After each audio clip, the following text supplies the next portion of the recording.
নমস্কার and welcome to national affairs. আমি উৎপল। আজকে তোমাদের সামনে খুবই ইম্পর্ট্যান্ট একটা টপিক, যে টপিকটা শুনলে তোমাদের একটু ইন্টারেস্টিংও লাগতে পারে। তো টপিকটাতে যাওয়ার আগে তোমাদের কাছে জিজ্ঞেস করবো একটা কোশ্চেনটা খুবই মন দিয়ে শুনবে, কারণ কোশ্চেনটা কিন্তু খুবই important. Who has became the only football player for India to play 150th international match? তো কমেন্ট সেকশনে তোমরা এর উত্তরটা করো। যার উত্তর সঠিক হবে তাকে দিয়ে দেবো একটা হার্ট রিয়াক্ট, তাহলে তোমরা বুঝতে পারবে এর সঠিক উত্তর কোনটা, এবং আমি চেষ্টা করব এর উত্তরটা ভিডিও শেষে দিয়ে দেওয়ার। তো আজকে যে আমাদের টপিক, সে টপিকটা হচ্ছে, তোমরা এখানে যেমনটা দেখতে পাচ্ছ, Thailand moves to legalise same sex marriage.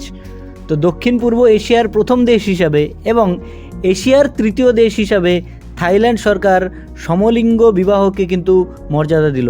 সমলিঙ্গ বিবাহটা বলতে এখানে বোঝাচ্ছি কিন্তু ছেলে ছেলে বিবাহ, মেয়ে মেয়ে বিবাহ, ঠিক আছে? তো থাইল্যান্ডের যে লোকসভা মানে লোয়ার হাউস, তারা কিন্তু 400টা ভোট পেয়েছে 415টি ভোটের মধ্যে। সে দেশের যে LGBTIQ+ কমিউনিটির লোকেরা, তাদেরকে এই সুবিধাটা করে দিল সমলিঙ্গ বিবাহকে মর্যাদা দিয়ে। এর ফলে তারা যেমন সম্পত্তিতে অধিকার পাবে, এবং সাথে সাথে কিন্তু বৈবাহিক যে দম্পতি, তারা কিন্তু বাচ্চাও অ্যাডাপ্ট করতে পারবে। থাইল্যান্ডের প্রধানমন্ত্রী সেতা থাবিসিন বলেন যে এটা কিন্তু ইকুয়ালিটির একটা প্রথম পদক্ষেপ। যদিও এখনও সেখানে রাজার হস্তাক্ষর বাকি, তবে সেখানকার রাজা আর ভারতের রাষ্ট্রপতির অবস্থা কিন্তু সেম। বৈবাহিক সম্পর্কে যেতে হলে সেখানকার কাপলদের কিন্তু 18 বছরের উপরে বয়স হতেই হবে। আমি তোমাদেরকে প্রথমে যেমনটা বলেছিলাম যে দক্ষিণ পূর্ব এশিয়ার প্রথম এবং এশিয়ার তৃতীয় দেশ। এশিয়ার তৃতীয় দেশ হিসেবে থাইল্যান্ড করলেও এর আগে কিন্তু এশিয়ার দুটি দেশ এই বৈবাহিক সম্পর্ককে মানে সমলিঙ্গ বিবাহকে কিন্তু তারা মর্যাদা দিয়েছে।